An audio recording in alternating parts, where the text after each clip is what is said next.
protagonista, ben arrivati nel nostro spazio del momento di approfondimento con lo speech CGIL, questa volta è il signor Carlo da Lendinara. Ben arrivato qui con noi. Grazie. Grazie di prestarci a raccontare la sua situazione. Questo è l'invito che facciamo a tutti quanti voi. Se volete scrivete alle sedi speech CGIL, offritevi per raccontare la vostra storia, purché abbia avuto anche un esito naturalmente, ma questa è l'occasione per andare a farvi controllare la vostra posizione pensionistica. E allora, cosa succede? Di che cosa stiamo parlando, signor Carlo? Stiamo parlando dell'assegno sociale, in quanto io ho avuto l'onere, cioè ho avuto la possibilità di avere questo assegno sociale nel 2008 e mi sono appoggiato appunto allo speech CGIL di Lendinara.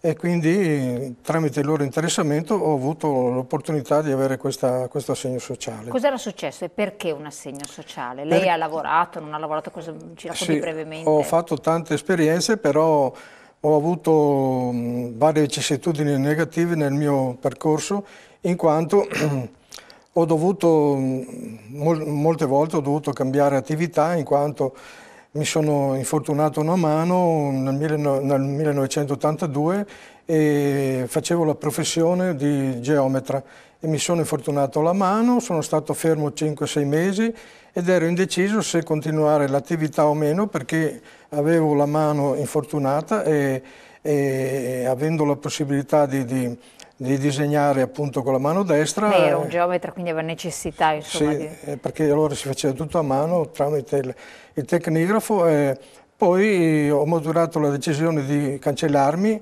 dall'albo perché avevo avuto una nuova attività e l'ho intrapresa totalmente in quanto non potevo esercitare la professione e fare la nuova attività.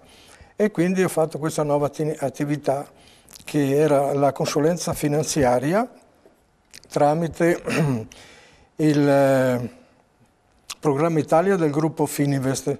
Quindi ha cambiato radicalmente, insomma, da un certo tipo di ruolo ha cambiato azienda, si è messo in gioco, in discussione completamente. Sì. Facciamo un passo indietro in quanto facendo la libera attività facevo versamento di contributi come EMPDEP, che era la cassa dei geometri.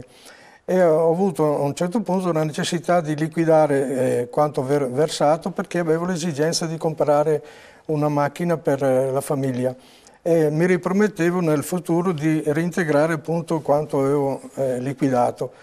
Vicissitudini negative in quanto non sono più riuscito a reintegrare la somma percepita e quindi i contributi non sono andati più versati.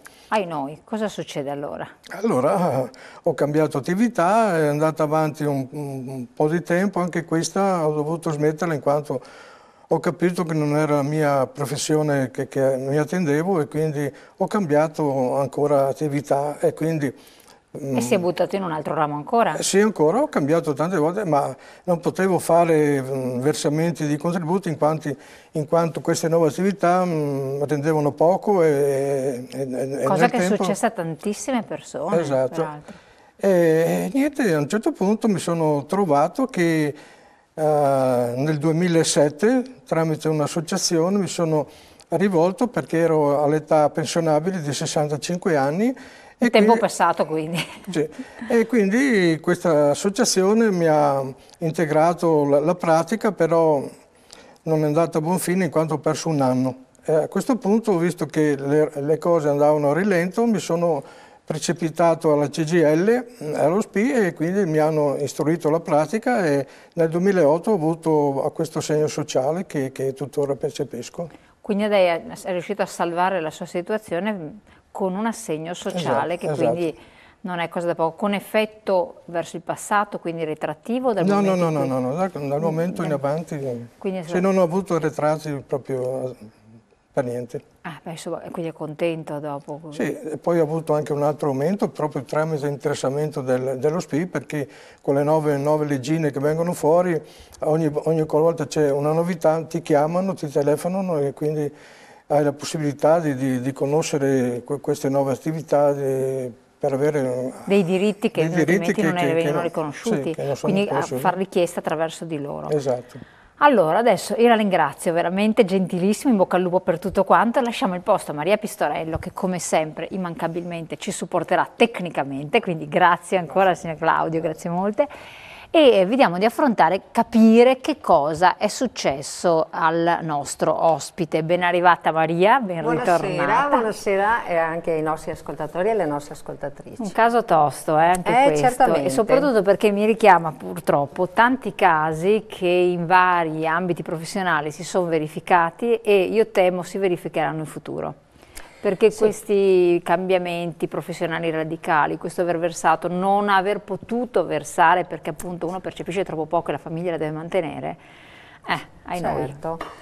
Sì, e infatti abbiamo lasciato per ultimo proprio questo argomento, quello dell'assegno sociale, perché diciamo che è l'ultima sponda, ecco, per coloro che nella loro vita lavorativa non hanno raggiunto il minimo indispensabile per poter avere una pensione. Allora, l'assegno sociale, intanto voglio chiarire subito una cosa. Qui stiamo parlando di una prestazione completamente di natura assistenziale. Non viene dato in presenza di alcun tipo di contributo. La storia del signor Carlo l'abbiamo sentita. Una volta l'assegno sociale, che è nato con la legge 153 del 1969, si chiamava pensione sociale. E adesso qua molti dicono pensione sociale, ok. Ecco, allora per sgombrare proprio il dubbio del fatto che si tratti di una pensione oppure no, dal 1° gennaio del 1996, con alcune anche lievi differenze sia nell'importo dell'assegno sia nelle modalità per averlo, nelle condizioni per averlo, è diventato assegno sociale e viene garantito. Allora, prima veniva garantito alle persone anziane con più di 65 anni di età, è quello che diciamo viene garantito a tutti, non viene lasciato nessun anziano senza un reddito nel nostro paese. E adesso invece è sottoposto all'età aumentata proprio per effetto delle leggi che sono intervenute in seguito, dopo la vedremo anche nel dettaglio, e a condizioni naturalmente sempre in presenza di anziani in condizioni economiche disagiate. Allora, prima di tutto vediamo la tabella che ho preparato con l'età per avere diritto all'assegno sociale. Se la regia gentilmente la vuole mandare. Allora, mentre arriva la tabella, eccoli qua, la stiamo vedendo. Eccola qua, benissimo. Uomini, donne, ci sono differenze? No, nessuna differenza.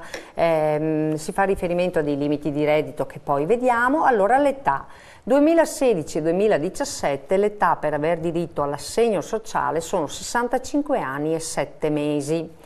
L'anno prossimo, nel 2018, questa età verrà innalzata di un anno e si passerà a 66 anni e 7 mesi per averne diritto. Cioè un anno così in un... Sì, è previsto dalla legge, diventerà 66 anni e 7 mesi che è la stessa età prevista per la pensione di vecchiaia. Dopodiché dal 2019 dovrebbe aumentare l'età, pare di 4 o 5 mesi, non si sa, perché poi dovrebbe aumentare per effetto dell'aumento della speranza di vita. Qui voglio fare una precisazione. Noi come sindacato aumentare l'età pensionabile rispetto all'aumento della speranza di vita la riteniamo una cosa che non è assolutamente accettabile. Ma perché soprattutto? Perché si aumenta l'età pensionabile senza nemmeno tener conto, faccio solo anche un riferimento al fatto che i lavori non sono tutti uguali, non si possono trattare tutte le persone allo stesso modo. Un conto è fare un lavoro molto faticoso, essere magari esposto alle intemperie, un conto magari fare un lavoro che ti impegna meno dal punto di vista magari fisico, ma anche intellettuale. Quindi noi speriamo che nel frattempo il legislatore, il Parlamento legiferi e tolga questa iniquità che è l'aumento della speranza di vita. Sì, che poi tra l'altro voi stessi avete fatto i vostri calcoli, l'aspettativa di vita che non è che aumenti così vertiginosamente per tutti indistintamente. No, assolutamente, ma ci sono anche perché ricerche... ci sono le cure, la possibilità di essere seguiti dai medici, che è sempre più costoso. Sì, insomma, ma le ricerche poi dicono che dipende anche dal lavoro che fai, quanto la tua vita eventualmente si allunga oppure subisce, insomma, dei rallentamenti. Allora, intanto l'aspettativa di vita, per sapere di quanto dovrebbe eventualmente, questo la calcola l'Istat secondo delle rilevazioni, eccetera. Però ecco, fermiamoci qui. L'anno prossimo ci vorranno, per ottenere l'assegno sociale, cioè questa prestazione, lo ripeto, di natura del tutto assistenziale, che viene prevista per coloro che hanno almeno 65 anni e 7 mesi, fino al 31 dicembre del 2017, insomma, è questa l'età. Poi dall'anno prossimo vediamo. Un'altra cosa volevo dire, allora parliamo di condizioni economiche disagiate. Allora chiedo alla regia anche qua se gentilmente manda l'altro prospetto che abbiamo preparato. Quindi condizioni, queste valutano che cosa, le condizioni economiche? Allora la persona, se è da sola, la persona non è coniugata, se è da sola, non deve avere un reddito superiore a 5.800 euro, che è l'importo praticamente dell'assegno sociale per 13 mensilità. Quindi una persona, non so, che ha un 4.000 euro, per dire, faccio un esempio, 4.000 euro di reddito, può avere con l'età l'assegno sociale, purché... Reddito lordo o netto? No, stiamo parlando del reddito al netto dell'imposizione fiscale. Su queste cifre non si paga l'IRPEF. Allora, questo reddito qui è il massimo che viene dato. Allora, la mensilità dell'assegno sociale sono 448 euro al mese. Quindi una persona ha assicurata questa cifra qua, però se ha già un proprio reddito al massimo gli si dà questa cifra. Se uno, per fare l'esempio di prima, ha già, non so, 4.000 euro all'anno, gli si danno 1.800 euro di assegno sociale, in modo che l'uno insieme all'altro, insomma, non superano quella cifra.